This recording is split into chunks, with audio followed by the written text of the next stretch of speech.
अध्याय एक नकली ड्रैगन नदी पार नहीं करेगा। भाई बिंग, कृपया मेरी छोटी बहन और मेरे परिवार की सावधानीपूर्वक रक्षा करें।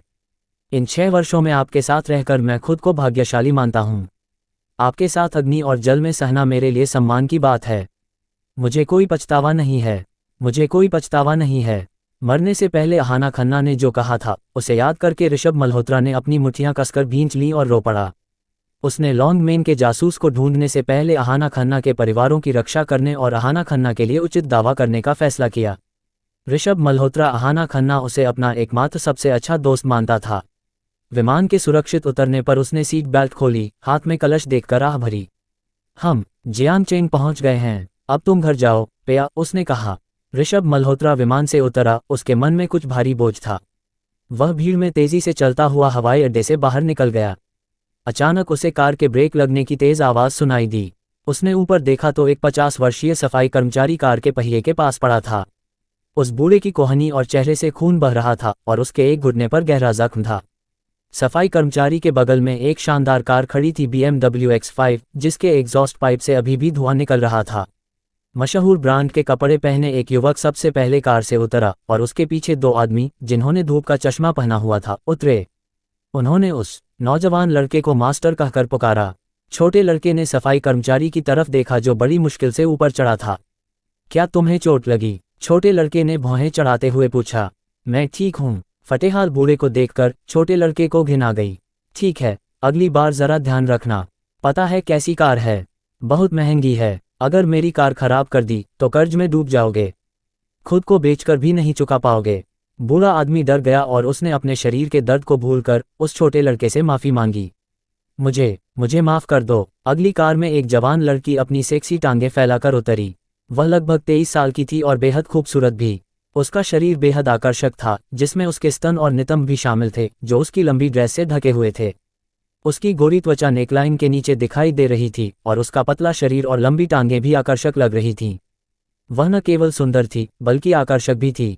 गाड़ी से उतरकर उसने उस बेचारे आदमी की तरफ देखा। गौरव भाटिया, क्या तुम सिर्फ एक सफाईकर्मी की वजह से अपना समय बर्बाद कर रहे हो?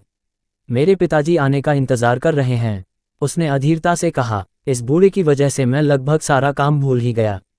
मैं अभी तुम्हारे साथ तुम्हारे पापा को लेने आगमन लॉबी तक चलता हूँ, गौरव ने जल्दी से कहा। यह सुनकर खूबसूरत लड़की शांत हो गई।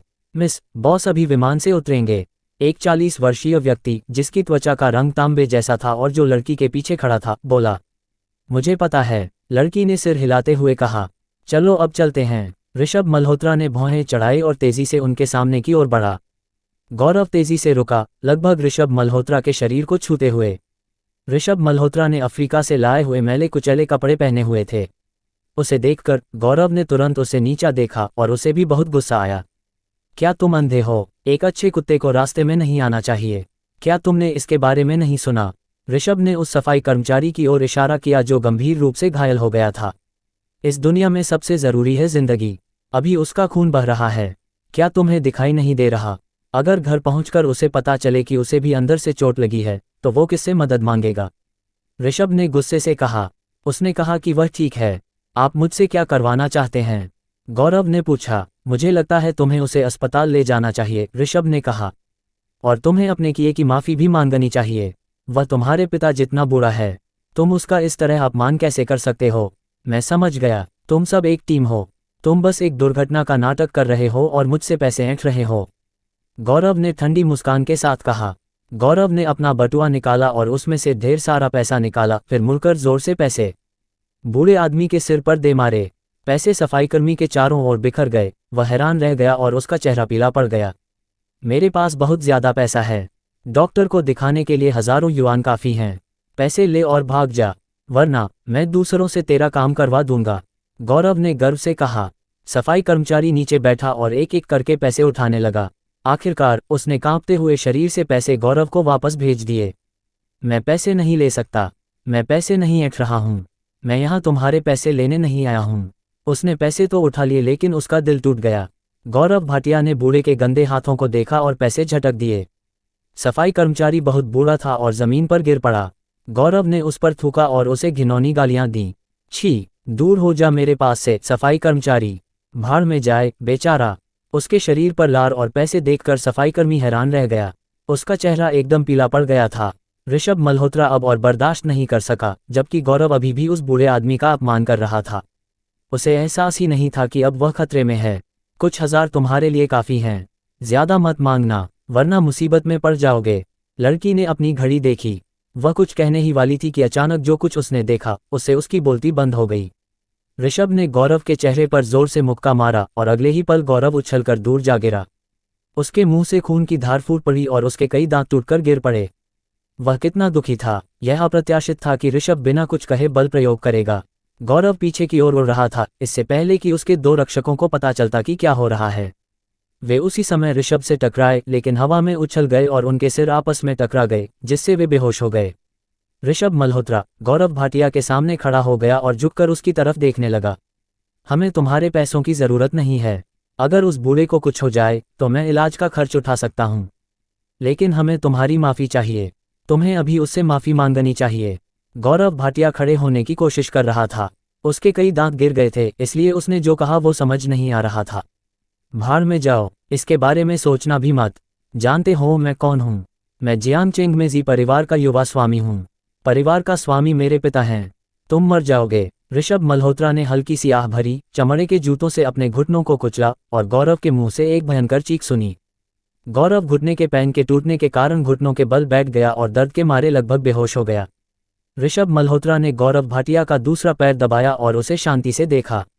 अचानक उस लड़की की आवाज़ ऋषभ मल्होत्रा के कानों में पड़ी। उसकी आवाज़ थोड़ी कांप रही थी।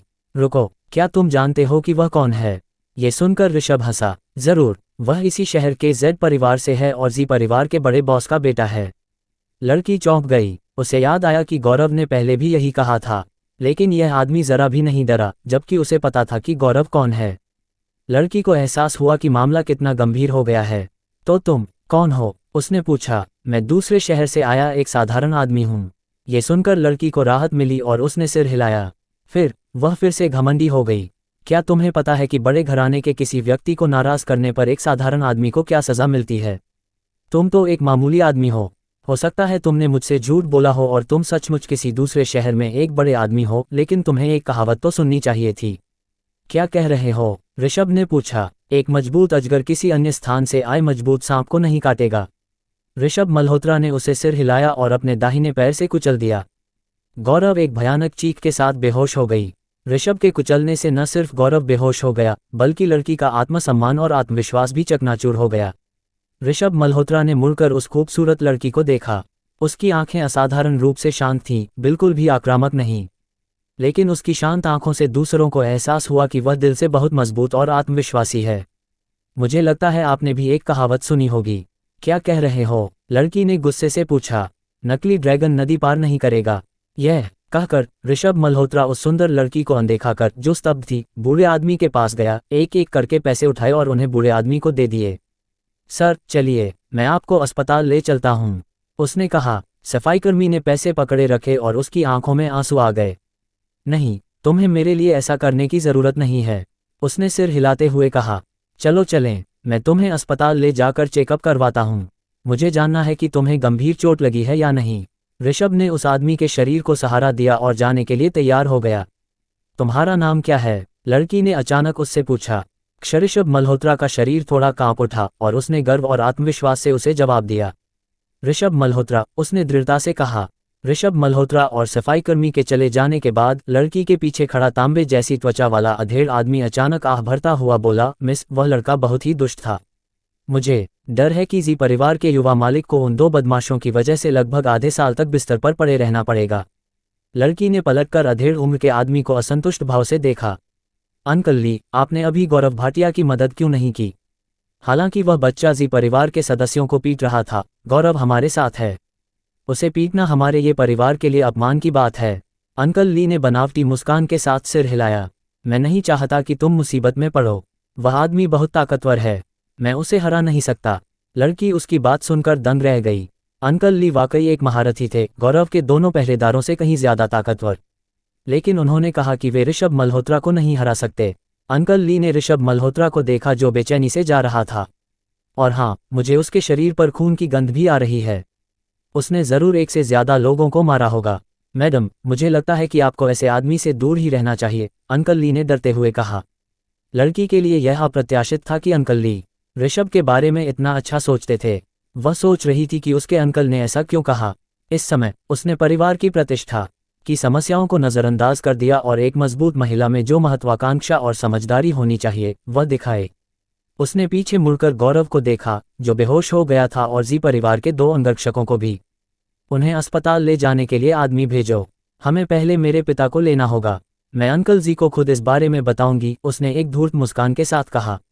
आपका क्या मतलब है, मिस? अंकल ली ने पूछा। अगर भविष्य में ऋषभ को जी परिवार मार देता है तो मुझे कोई फर्क नहीं पड़ेगा, लेकिन अगर वह सचमुच उतना ही ताकतवर है जितना तुमने कहा और जी परिवार से बच निकला तो मैं उसे नौकरी पर रखूंगा और अपने कामों के लिए इस्तेमाल करूंगा। न कोई स्थायी दोस्त होता है, न कोई स्थायी दुश्मन। क्या तुम्हें ऐसा लगता है? अंकल ली ने गहरी सांस ली और सम्मान से मुस्कुराए। तुम एक चतुर लड़की हो। लड़की मुस्कुराई और उसकी आंखें चमक रही थीं। वह बहुत सुंदर लग रही थी, लेकिन वह एक बेहद महत्वाकांक्षी लड़की थी।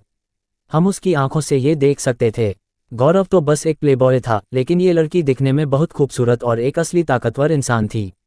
ऋषभ मल्होत्रा ने बूढ़े को अस्पताल भेजकर उसकी जांच करवाई। जब उसे बताया गया कि बूढ़ा ठीक है, तो वह बस से उस जगह पहुंच गया जहां अहान खन्ना ने उसे मरने से पहले बताया था। वह कलश लेकर अहान खन्ना के घर के दरवाजे पर खड़ा हो गया। उसका दिल भारी हो गया। अध्याय 2 मेघना खन्ना का टूटा हुआ दिल। अहाना, तुम तो बस चली गई, ये सब मुझे ही सौंप कर। मैं तुम्हारे परिवारों का सामना कैसे करूं? ऋषभ मल्होत्रा ने गहरी सांस ली और दरवाजे पर हल्के से दस्तक दी। दरवाजा चरमरा कर खुला। इसे एक 20 साल की लड़की ने खोला, जिसने सफ़ेद टी शर्ट, जीन्स और चप्पल पहनी हुई थी। उसका चेहरा अहाना से काफ़ी मिलता जुलता था, लेकिन दोनों का स्वभाव बिल्कुल अलग था।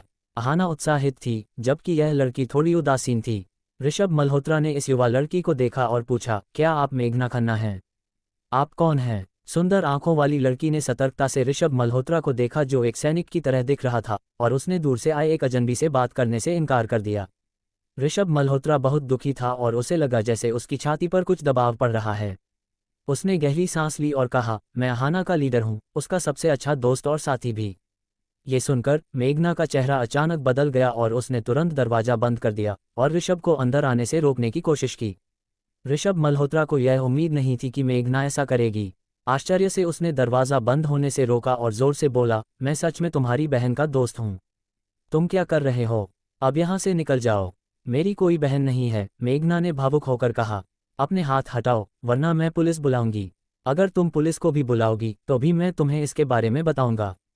जब तुम्हारी बहन जिंदा थी तो वह हमेशा मुझसे तुम्हारे बारे में बात करती थी।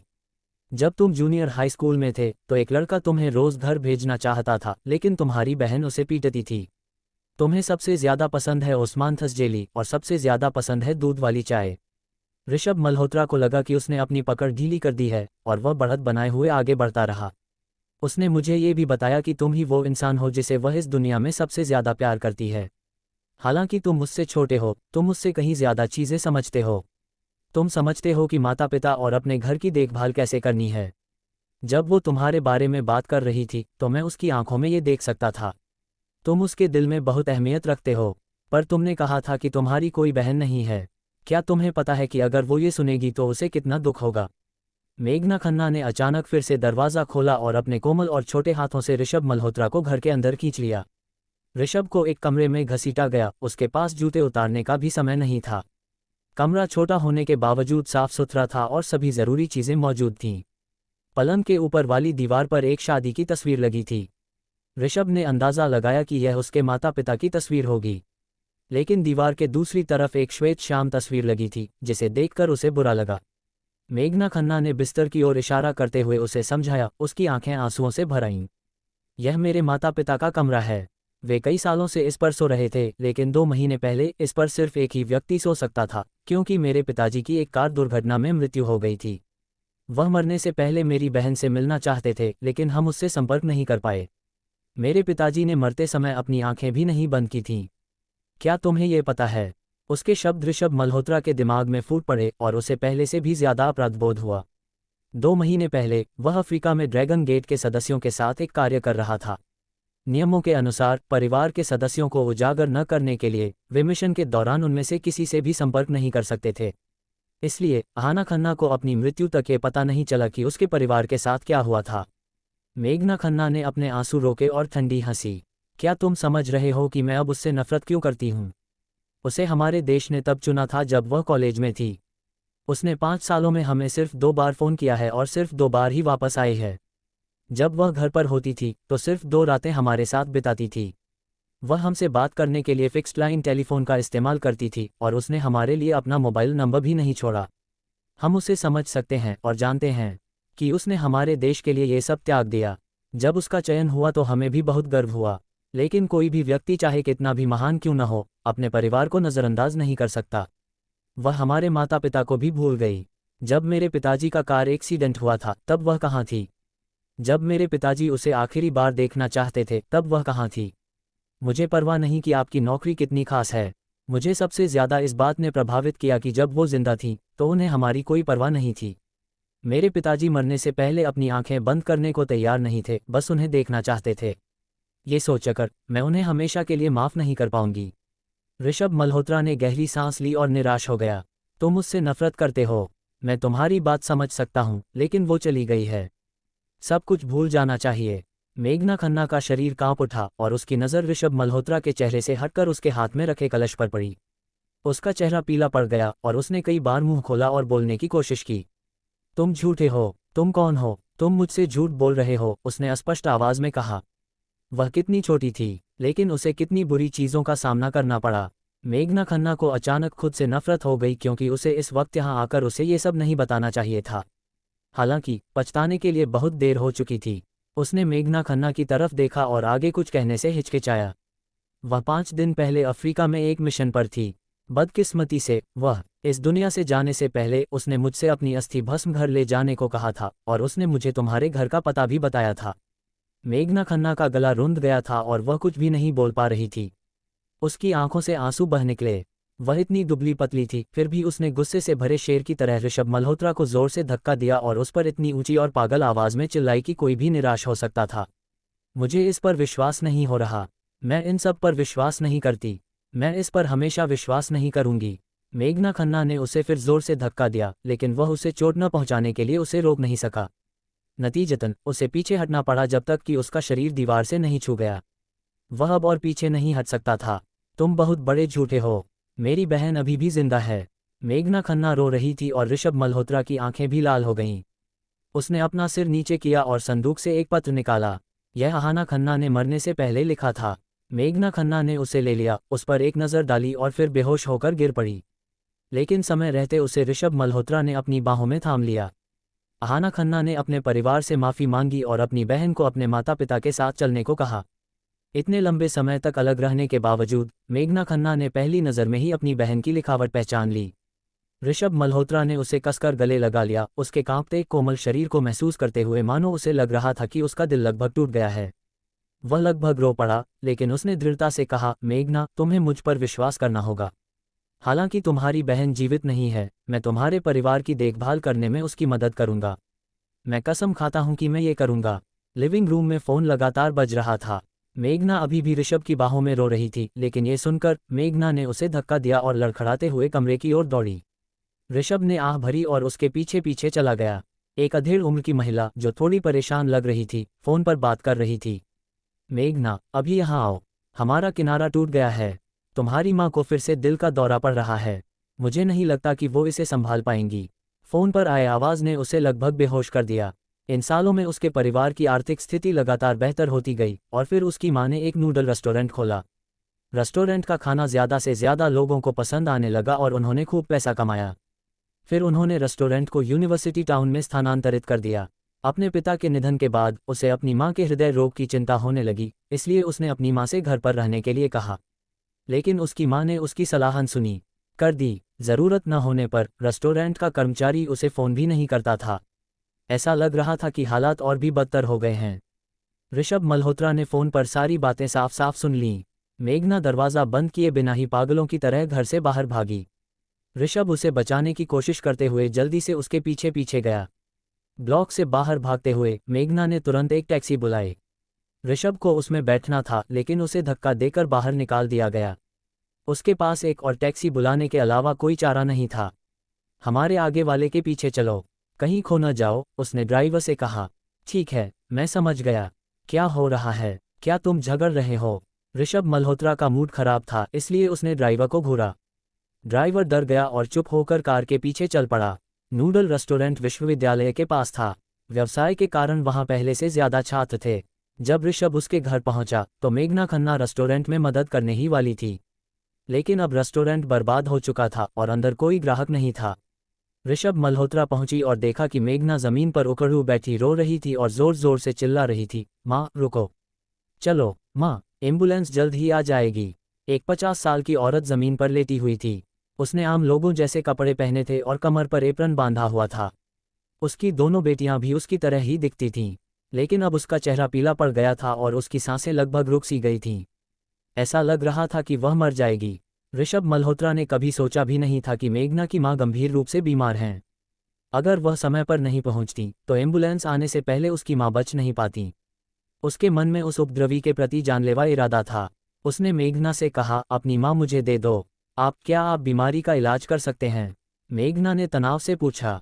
मैंने अपनी सहेलियों से कुछ आसान प्राथमिक उपचार के तरीके सीखे हैं। वह ज्यादा देर तक जिद नहीं कर सकती। हम यहाँ यूं ही इंतजार नहीं कर सकते। मुझे भी एक बार कोशिश करने दो। कोई भी देख सकता था कि उसकी मां मरने वाली है। इस गंभीर स्थिति में मेघना ने बिना किसी हिचकिचाहट के उसे सिर हिलाकर इशारा किया। उन्होंने पूछा, क्या उसने दिल का दौरा पड़ने के बाद दवाएं लीं? सिस्टर ली को दिल का दौरा पड़ने के तुरंत बाद मैंने उन्हें तुरंत असर वाली ज्यूक्सिन गोलियां लेने में मदद की थी। लेकिन ये बेकार लग रहा था, एक तरफ खड़ी 40 वर्षीय महिला ने कहा। ऋषभ मल्होत्रा ने कृतज्ञता से उस महिला की ओर देखा। गोली के बिना मेघना की मां मर सकती थी। उसने कोई बेकार बात नहीं कही और मेघना से कहा, मैं तुम्हें तुम्हारी मां को बचाने के तरीके के बारे में विस्तार से बताता हूँ। सुनो, पहले उसका बटन खोलो और एप्रन उतारो। मेघना खन्ना वही कर रहा था जो वह कह रहा था। अपने बाएं हाथ की मध्यमा उंगली उसकी गर्दन के नीचे अवतल स्थान पर रखें और अपनी हथेली उसकी छाती के बीच वाले हिस्से पर रखें। फिर अपनी दाहिनी हथेली को बाईं हथेली पर रखें और अपनी उंगलियां क्रॉस करके रखें। अपनी मध्य हथेली को ऊपर की ओर मोड़ें और फिर छाती को नीचे की ओर दबाएं। इसके बाद हथेलियों को थोड़ा ढीला छोड़ दें। ठीक है, ये ठीक है। आप इसे लगातार इसी तरह करें और आपको तेज होना होगा। इसे 1 मिनट में 100 से ज्यादा बार करने की कोशिश करें। जब दोनों महिलाएं असमंजस में थीं और समझ नहीं पा रही थीं कि क्या करें, तो ऋषभ की आवाज़ शांत और आत्मविश्वास से भरी थी, जिसने धीरे धीरे उन पर असर करना शुरू कर दिया। मेघना के कांपते हाथ स्थिर होने लगे। अध्याय 3, खून के बदले खून। मेघना खन्ना ने ऋषभ मल्होत्रा के निर्देशानुसार काम किया और उसकी मां धीरे धीरे ठीक हो गईं। उसने ये देखा, जिससे उसे आखिरकार राहत मिली। हालांकि उसने अपनी मां की छाती को बार बार दबाना बंद नहीं किया। अपनी मां की रंगत में सुधार देखकर ऋषभ को भी राहत महसूस हुई। ऐसा लग रहा था कि उसने जमुना चौहान से जो सीखा था वह आपात स्थिति में वाकई काम आ रहा था। चारों ओर देखने पर उसने पाया कि सारी खिड़कियां टूटी हुई थीं, फर्श टूटे हुए शीशों से भरा था और मेज कुर्सियां अस्त व्यस्त पड़ी थीं। ये स्पष्ट था कि दिल का दौरा कोई संयोग नहीं था। 3 कर्मचारी थे जो सब यहाँ खड़े थे। उनमें से एक वह अधेड़ उम्र की महिला थी जिसने मेघना खन्ना की मां को गोलियां खिला दी थीं और बाकी 2 20 साल की लड़कियां थीं। ऋषभ मल्होत्रा ने सबसे बुजुर्ग महिला की ओर देखा और पूछा, आपका नाम क्या है? मेरा नाम अनीता सिंह है। वांग आंटी, क्या आप मुझे बता सकती हैं कि क्या हुआ? उन्हें दिल का दौरा क्यों पड़ा? ये सोचकर अनीता सिंह और दोनों लड़कियां बहुत गुस्से में थीं। उससे ऋषभ मल्होत्रा को इस गली का नाम पता चला, मिन्हॉन्ग रोड। यहाँ लगभग सभी दुकानों का कारोबार अच्छा था क्योंकि आसपास कई विश्वविद्यालय थे। 2 साल पहले फिंगर ब्रेकर नाम का एक युवक इस गली में आया था और उसने नियम बनाया था कि सभी दुकानों को उसे हर महीने सुरक्षा शुल्क देना होगा। लेकिन उसने इस महीने ये नियम तोड़ दिया। उसका एक कर्मचारी यहाँ आया और शुल्क वसूल लिया, लेकिन फिंगर ब्रेकर कई दिनों बाद फिर से आ गया। अनीता सिंह ने उससे बस कुछ शब्द कहे, लेकिन फिंगर ब्रेकर ने सीधे रेस्टोरेंट को तहस नहस कर दिया। नतीजतन उसे भी दिल का दौरा पड़ा और वह लगभग मर ही गई। ऋषभ मल्होत्रा ने गहरी सांस ली और उसे कुछ याद आया। जब वह ड्रैगन टीम में था तो हाना ने अपने देशवासियों को सुरक्षित देश में रहने के लिए अपनी जान जोखिम में डाल दी थी। सैन्य सेवा से सेवानिवृत्त होने के बाद उन्होंने ड्रैगन गेट की स्थापना की और हाना ने भी अपनी इच्छा से लोगों की सेवा की। हालांकि उसकी मां को उन्हीं लोगों ने चोट पहुंचाई जिनकी वह रक्षा कर रही थी। और उसकी मां लगभग मर ही गई थी। कोई नहीं जानता था कि ऋषभ मल्होत्रा के दिल में एक जानलेवा इरादा छिपा हुआ था। तभी एम्बुलेंस आ गई और दरवाजे पर रुक गई। कुछ स्वास्थ्यकर्मी स्ट्रेचर लेकर अंदर आए और मेघना की मां को उस पर लिटा दिया। ऋषभ चुपचाप उनके पीछे एम्बुलेंस तक गया और तीनों कर्मचारियों को वहां की सफाई करने के लिए छोड़ दिया। रेस्टोरेंट में जो कुछ हुआ उसे अनुभव करने के बाद मेघना ने उसे पहले की तरह मना तो नहीं किया, लेकिन उसके प्रति उसका रवैया अब भी उदासीन था। अपनी बहन की मौत से उसे बहुत दुख हुआ था, इसलिए अस्पताल जाते समय वह उदास हो गई थी। एम्बुलेंस अस्पताल में रुकी और उसे छोड़कर बाकी सभी उतर गए। उसे तब तक इसका एहसास नहीं हुआ जब तक एक कर्मचारी ने उसे एम्बुलेंस से उतरने के लिए नहीं कहा। ठीक है, मुझे पता है। ऋषभ मल्होत्रा ने अपना हाथ बढ़ाया और धीरे से कहा, मुझे आपकी मदद करने दीजिए। नहीं, शुक्रिया। उसने उसके हाथों को नज़रअंदाज किया और कार से बाहर कूद गई। जहां तक तुम्हारी बहन के बारे में खबर का सवाल है, मुझे लगता है कि इस समय सच छुपाना ही बेहतर है। मुझे चिंता है कि वह इस मौके पर और बर्दाश्त नहीं कर पाएगी। मैं आपकी बात से सहमत हूं, उसने कहा। इसके अलावा रेस्टोरेंट में आपकी मदद के लिए भी शुक्रिया। यह मेरे लिए खुशी की बात है, उसने मुस्कुराते हुए कहा। मुझे अपने दोस्त से कुछ आसान प्राथमिक उपचार के उपाय सीखने को मिले। आप भी मुझसे सीख सकते हैं। शायद भविष्य में इससे मदद मिले। लेकिन अगर तुम अब चले जाओ और हमें परेशान मत करो तो मैं और अधिक आभारी रहूंगी, उसने कहा और उसकी ओर सिर हिलाया। ऋषभ मल्होत्रा ने अनिच्छा से उसकी ओर मुस्कुराकर देखा। तभी उसकी मां को आपातकालीन केंद्र में ले जाया गया और ऋषभ और मेघना जल्दी से उनके पीछे पीछे चल पड़े। केंद्र में आते ही ऋषभ मल्होत्रा ने इलाज की फीस चुकाने की पहल की और जब वह वापस आया तो ऑपरेशन चल रहा था। मेघना ने उसे देखा और उसकी आंखें थोड़ी उलझन भरी थीं। मैं यहाँ जल्दी में आई हूँ। पैसे बाद में चुका दूंगी। ये मेरे पैसे नहीं हैं। ये तुम्हारी बहन का बैंक कार्ड है। उसने अपना सारा पैसा इसमें जमा कर दिया था। उसने मरने से पहले मुझे खास तौर पर इसे तुम्हारे पास लाने के लिए कहा था। अब ये तुम्हारा है। विशेष सेना में सेवा करते समय अहाना को अच्छी खासी तनख्वाह मिलती थी और हर बार लॉन्ग मेन में मिशन पूरा करने पर उसे ढेर सारे इनाम भी मिलते थे। इस पैसे में दोनों हिस्से शामिल थे। हर बार फीस बहुत ज़्यादा होती थी क्योंकि उनके मिशन बेहद खतरनाक होते थे। कार्ड में मौजूद पैसा एक आम इंसान के लिए कई जन्मों तक इस्तेमाल करने लायक होता था। अहाना खन्ना रोज़मर्रा की ज़िंदगी में पैसे भेजती थी, लेकिन हर बार ज़्यादा पैसे देने की हिम्मत नहीं जुटा पाती थी, इस डर से कि कहीं वे उसकी चिंता न करें। मरने से पहले उसने ऋषभ से सारा पैसा घर भेजने को कहा। मेघना खन्ना ने मना कर दिया और उसके हाथ पीछे धकेल दिए। क्या एक कार्ड मेरी बहन की जान के बराबर है? मुझे इसकी ज़रूरत नहीं है। लेकिन पैसा आपकी बहन का है, ऋषभ ने कहा। मैं बस यही चाहती हूँ कि वह जिंदा वापस आ जाए, वह उस पर जोर से चिल्लाए। उसकी आंखें सूज रही थीं और वह टूटने की कगार पर थी। ये देखकर ऋषभ ने आह भरी और कार्ड वापस रख दिया और तय किया कि वह उसे कुछ दिनों के लिए उसके पास रखेगा। वे जिस बारे में बात कर रहे थे उससे मेघना को अपनी मृत बहन की याद आ गई। वह अब ऋषभ से बात नहीं करना चाहती थी। जाहिर था कि वह अपनी बहन की मौत के लिए उसे ही जिम्मेदार मानती थी।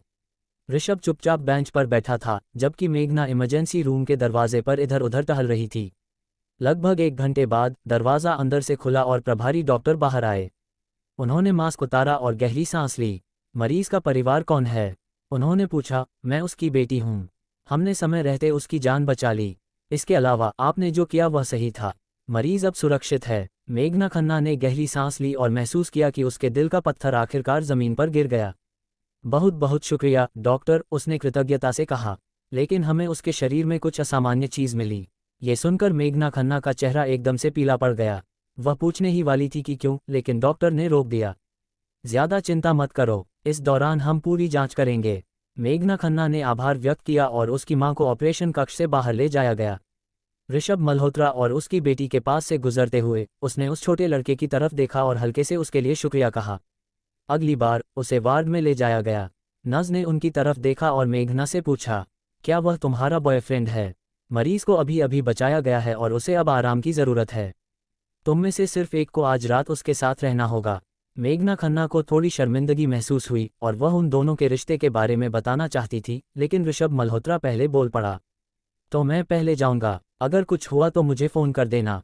मेघना खन्ना ने बिजनेस कार्ड पकड़ा और उसे घूरा, लेकिन ऋषभ को कोई फर्क नहीं पड़ा और वह सीढ़ियों की ओर चल पड़ा। उसकी पीठ देखकर मेघना को थोड़ी उलझन हुई। डॉक्टर का ओवरऑल पहने एक आदमी ऊपर की ओर चल रहा था, ऋषभ के पास से गुजर रहा था। लेकिन ऋषभ ने अचानक बिजली की तेजी से अपना हाथ बढ़ाकर उस आदमी की गर्दन पकड़ ली। ऋषभ मल्होत्रा की चाल तेज होने के साथ साथ अप्रत्याशित भी थी, इसलिए कोई कुंफू विशेषज्ञ उसे रोक नहीं सका। लेकिन नतीजा ये हुआ कि उस आदमी ने उसे बचा लिया। सबसे अप्रत्याशित तो उसके बाद हुआ। ऋषभ ने उस आदमी की छाती पर हल्के से थपथपाया, जिससे उसकी पीठ दीवार से टकरा गई। उसे तेजी से सीढ़ियों से नीचे खींचकर एक शौचालय में ले जाया गया। अंदर कोई नहीं था, लेकिन ऋषभ ने दरवाज़ा बंद करके ताला लगा दिया। तुम कब से मेरा पीछा कर रहे हो, लाल बाबू? लाल बाबू एक 20 साल का नौजवान था जिसकी त्वचा बहुत पतली थी। उसने अपनी छाती पर हाथ फेरा, एक अनमनी सी मुस्कान लिए हुए बोला, कैप्टन, तुमने मुझे बहुत जोर से मारा। मेरे कपड़े तो देखो, तुमने मुझे कैसे पहचाना? लेकिन तुम मेरे नेता हो, इसलिए मुझे लगता है कि तुम्हारे लिए यह मुश्किल नहीं है। मैंने ड्रैगन टीम को बहुत समय पहले छोड़ दिया था, ऋषभ ने भौहें चढ़ाते हुए जवाब दिया। ये सुनकर लाल बाबू थोड़ा निराश हुआ, लेकिन फिर खुश हो गया और फिर मुस्कुराया। भाई बिंग, कैप्टन लिन ने मुझे बताया कि आपको मदद के लिए एक आदमी की ज़रूरत है, तो आपने अपना परिचय दिया। लाल बाबू ने अपने बालों को सहलाया, शर्मिंदा हुआ और मुस्कुराया। मैं इस शहर में कई घंटे पहले ही पहुंच गया था। उसके बाद मैं अहाना के दरवाजे पर खड़ा था, लेकिन मैंने देखा कि तुम बाहर गए और अस्पताल आए, इसलिए मैं तुम्हारे पीछे पीछे चला आया। अहाना खन्ना मर चुकी थी। लॉन्ग मेन में किसी ने हमें धोखा दिया था, लेकिन मुझे नहीं पता कि वह कौन है। अहाना ने मुझे मरने से पहले उसकी छोटी बहन से सुराग ढूंढने को कहा था। शायद हम उस गद्दार की पहचान कर सकें। मेघना खन्ना, लावण्या सिंह ने हैरानी से पूछा। वह तो बस एक साधारण कॉलेज छात्रा है। वह सुंदर है, अपने विश्वविद्यालय की सबसे आकर्षक छात्रा, लेकिन उसके रूप रंग के अलावा उसमें कुछ भी खास नहीं है। ऋषभ मल्होत्रा ने सिर हिलाया और थोड़ा उलझन में पड़ गया। लॉन्ग मेन ने कुछ महीने पहले बहुत अच्छा काम किया था।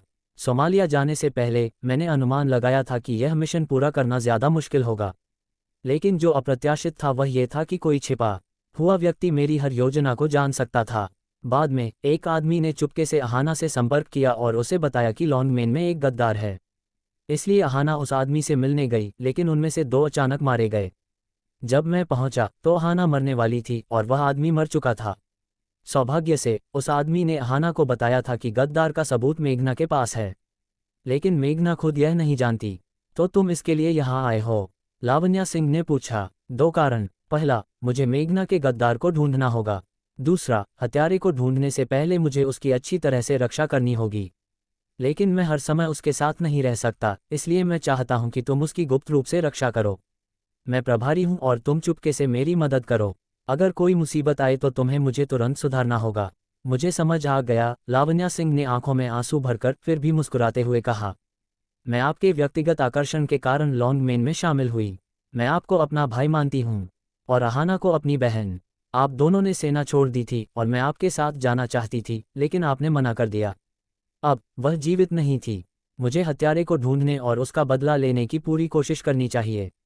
तुम एक अच्छे इंसान हो, ऋषभ ने उसके कंधे पर थपथपाते हुए कहा। तुम्हारा आना ही अच्छा है। तुम जवान हो, लेकिन अहाना के साथ तुम्हारे अच्छे रिश्ते हैं, इसलिए मुझे तुम पर भरोसा है। अब से तुम गुलाब के नीचे मिशन पूरा करोगे और मैं धूप में। हमें मेघना की रक्षा करनी है, उसे दूसरों के हाथों मरवाना नहीं है। उसकी माँ के बारे में क्या ख्याल है? ऋषभ मल्होत्रा ने कुछ देर सोचा और आगे बोला। मुझे लगता है उसे सुरक्षा की ज़रूरत नहीं है। हत्यारे का निशाना मेघना है क्योंकि सबूत उससे जुड़े हैं। उसकी माँ को मारने से उसकी पहचान उजागर हो जाएगी। संक्षेप में, जब मैं चला जाऊंगा तो तुम्हें उसकी रक्षा करनी होगी। मैं समझ गया, सर, लावण्या सिंह ने अपने होंठ काटते हुए और सिर हिलाते हुए कहा। उसकी आंखों में आंसू देखकर ऋषभ ने आह भरी। अहाना चली गई। उसे हमेशा तुम्हारी याद आती थी। अगर तुम्हें दुख हो तो तुम रो सकती हो। उसने अपना सिर हिलाया और आंसू रोक लिए। मैं पहले जाऊंगा। इन दिनों तुम बहुत व्यस्त रहोगी। हमें बारी बारी से यह काम करना होगा। मेघना खन्ना को अपनी भनक न लगने देना।